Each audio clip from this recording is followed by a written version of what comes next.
Yo, what's up, everybody? This is another episode of Behind the Music. This is episode 2 at JL the Gifted. So a lot of people kind of ask, like, what are your musical influences for hip hop altogether and producing things like that. So for me, first and foremost, as being kind of wanted to put something out there as being a Christian rapper, if you will, or Christian artist, whatever. A lot of people really frown upon finding influences or finding inspiration in artists that are not Christian, which I believe is false.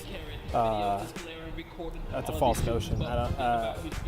All of us that are gifted, whether you believe in God or not, that's between you and God. But if you don't believe, again, that's between you and Him. If you do believe, you should be accepting of the fact that even people that don't believe are gifted and given talents and abilities and skills and things directly from God Himself. You don't have to be a believer to be gifted by God.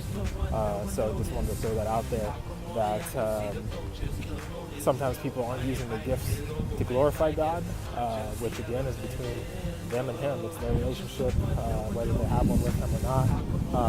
And some people are using their gifts to glorify God. So that's the differential. He's still the one supplying the gifts. So let's not forget that. So as far as my influences, I'm probably going to start a little debate war here. Eminem is one of the most just straight up gifted rappers that there has ever been.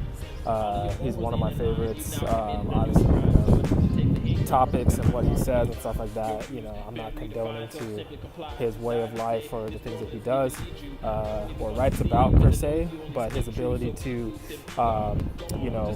rap about literally any topic, flip it multiple different ways. He's had the most styles I've ever seen. He has his own style, as well as can out of either making fun of people or being completely serious. If he finds somebody that he likes, he can emulate their style but still put his own twist on things. He's one of the most deeply verbal rappers that there is in terms of his ability to understand words, definitions, things like that. I have a really big high respect for people that use actual wordplay and double entendres, triple entendres. He does that almost all the time. A lot of people, can't really stomach what it is that he's saying, but when you listen to it, you see the layers that he's putting into his lyrics, and I give him high regard for that as being probably one of the greatest of all time, both by making actual rap songs, just literally songs, to being a battle rapper, to being a freestyler, to being true to the original hip-hop, flavors, those real things like that, for being very creative, for bringing out other styles, the whole like death rap and shock rap and all these different things like that, which again, not condoning to what's being said. It's the way that he says it and the things that he's putting out there for the lyric purposes. I think he's one of the greatest. Another big influence of mine, Andre 3000. Every once in a while I kind of have a song that I try to throw back to kind of sounding Andre-ish in the way that I'm spitting. An example of that for me would be The Elephant in the Room. That was a big track for me that I kind of went with an Andre 3000 like influence. Andre and Big Boy, actually, because Outkast still to this day one of the greatest rap duos ever. One of my favorites. Can't say enough about the way that they meshed two different styles. A lot of times when I rap, I will actually use more than one style in the same song, or even my voice will sound slightly different from verse to verse. A lot of times that happens on accident, a lot of times that happens on purpose, so it just depends on the song. So for The Elephant in the Room, I had a flow from that one was kind of borrowed from Rosa Parks, the track by Outkast, the way Andre 3000 and Big Boy kind of flip styles, kind of going from overlapping bars and things of that nature, kind of went with that. Sorry, there's a lot of wind today for some reason. Whenever I'm recording, it gets windy. So those are two of my other influences. Busta Rhymes, I feel like, is one of the another one, completely prolific rapper that whatever he said, you believe it, regardless of what he's saying, even if he's making it very humorous or very violent, whatever it is that he's saying, the way he speaks with so much conviction. Busta Rhymes is one of the most underrated rappers ever, to be honest. He's an East Coast patriarch of hip hop in terms of bringing the raw style, that really, really raw style, to the surface. He broke out of joining with Tribe Called Quest, and he kind of went on his own and all that. So, he's definitely one of my faves. Wu-Tang, oh man, the RZA, the GZA, Ghostface, Inspector Deck, Old Dirty, like all of them, they brought their own complete style. Nobody else does it like Wu-Tang. People try all the time, but it never happens. There's a few of my tracks where I sound, I kind of bring out the influence of either the RZA or Ghostface. I love how both of them rap. I love the fact that RZA does not care if he's fully on beat or not, and he has just a very free style of rapping. I love their influence of using Kung Fu and all the related things like that. Ghostface, I feel like he's just above and beyond one of the hardest working rappers out there. If you listen to my track, Mad at the World with Shere Khan, that one's not currently for sale. It's probably going to make it onto the Hourglass mixtapes, which is a kind of a work in progress of collaborations with different artists. But that one, with using a lot of big words, multiple, the same syllable over and over and over again, rhyming those types of things. That's very Ghostface-like, switching up a rhyme and 3/4 of the way through a sentence, through a verse, and just kind of giving up on a particular rhyme scheme and starting a whole new one in the middle of one. I love that about Ghostface. Production-wise, when it comes to production, Wu-Tang is a huge influence on me. The RZA, I love the way he produces. I love those trolling bass lines that he does. It just has that Wu-Tang flair to it. It's non-mistakable. It's always going to be that Wu-Tang sound. Timbaland's such a huge influence on me in terms of beats that just, whether you want to dance to them or you're just really just more than just bobbing your head. Timbaland's beats just have a whole different futuristic sound to them that is all his own. I love the way Timbaland produces. I love how he collaborates with artists of all different genres and really still adds that Timbaland flair to it. He's not the greatest lyricist, but his voice sounds dope on every track.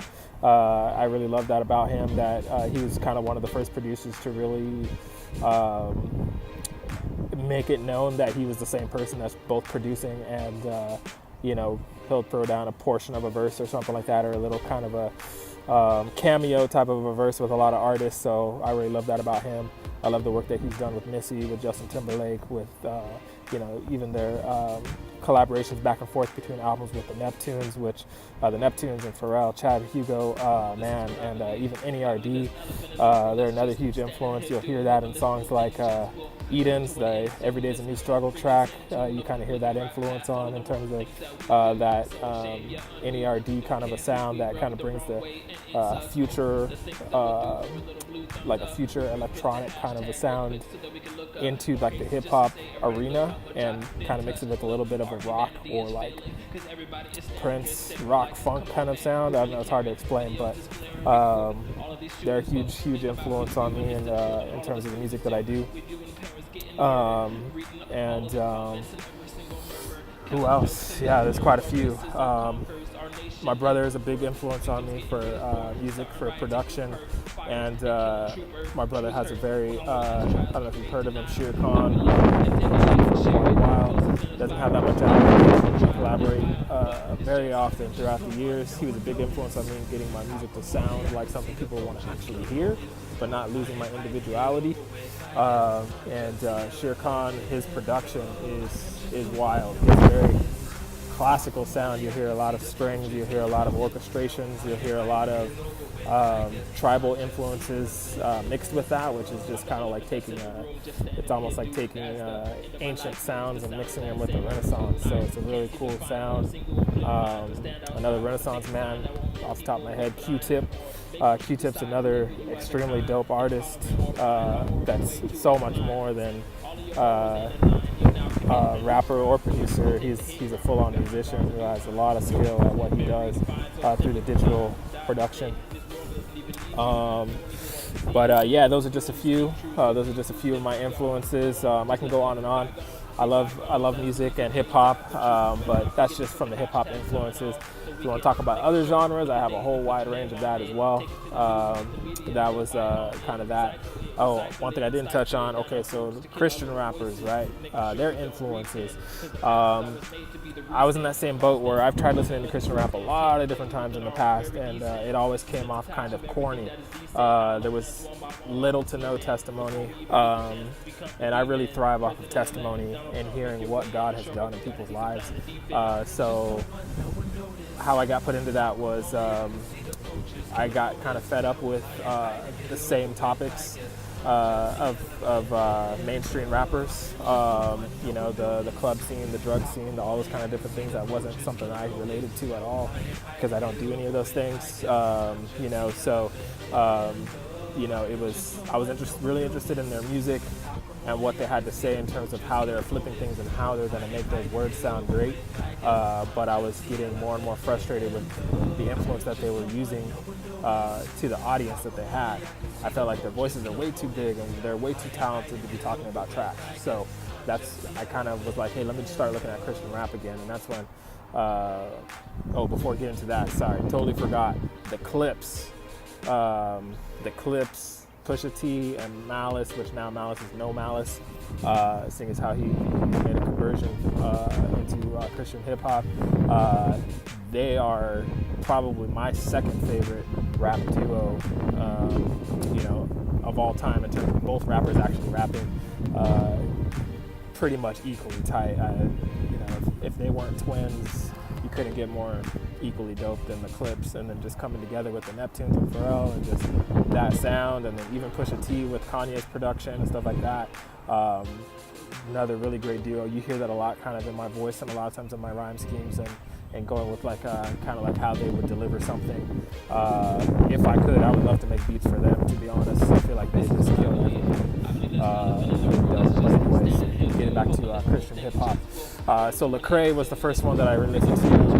Actually, The Truth was the first one. And I liked his style. I liked what he had to say. I liked that he kind of mixed a little bit of the feel-good style with a little bit of testimony. I felt like his testimonies weren't super deep until I came across Lecrae. Lecrae was the one I felt like, man, this guy's really saying stuff about, he's giving very, very, bare, open examples of himself. He's very transparent, which I really liked. He didn't speak in generalities. He spoke from experience.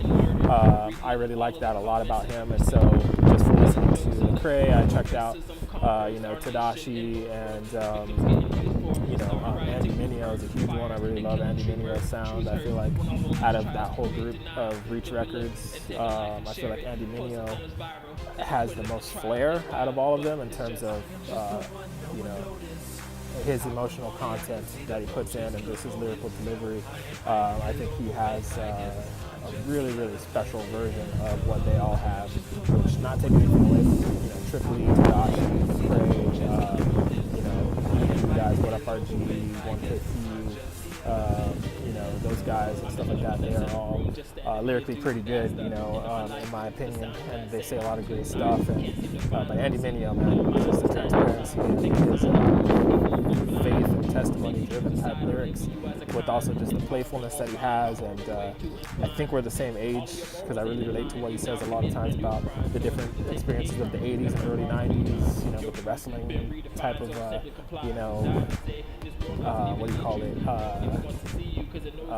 wrestling references. So, stuff like that, really dope. So, there's a lot of great artists out there, and I have a lot of influences because I just really love music in general, and so, with that being said, if you're gonna start rapping or you already rap now, it's okay to have some influences, obviously don't plagiarize, don't overcopy people, take an influence and really make it your own. That's what I recommend doing. I personally can't stand the sound of my voice, to be honest. I think it sounds super nerdy, it sounds super no bass, it's all treble, but the advice that my brother was telling me, hey, fall in love with your voice, get on that, don't worry about those types of things, just spit what you're going to spit, say what you're going to say, and people will start recognizing it and kind of liking it a little bit more as they hear it. Coming from an artist that has definitely not made it, that's not my goal is to make it, but it's just my goal is to let people hear what I have to say artistically. Even if I feel like it doesn't sound the greatest, I want to put stuff out there, put out some content, let you guys hear what it is that I have in my life, what I'm saying, and hopefully I can encourage some people at the same time. So I'll probably make this a 2-part video, seeing as how we're hitting about that 16-minute mark. So thanks for listening, thanks for watching. Keep checking me out at JL the Gifted. Thank you so much. Peace.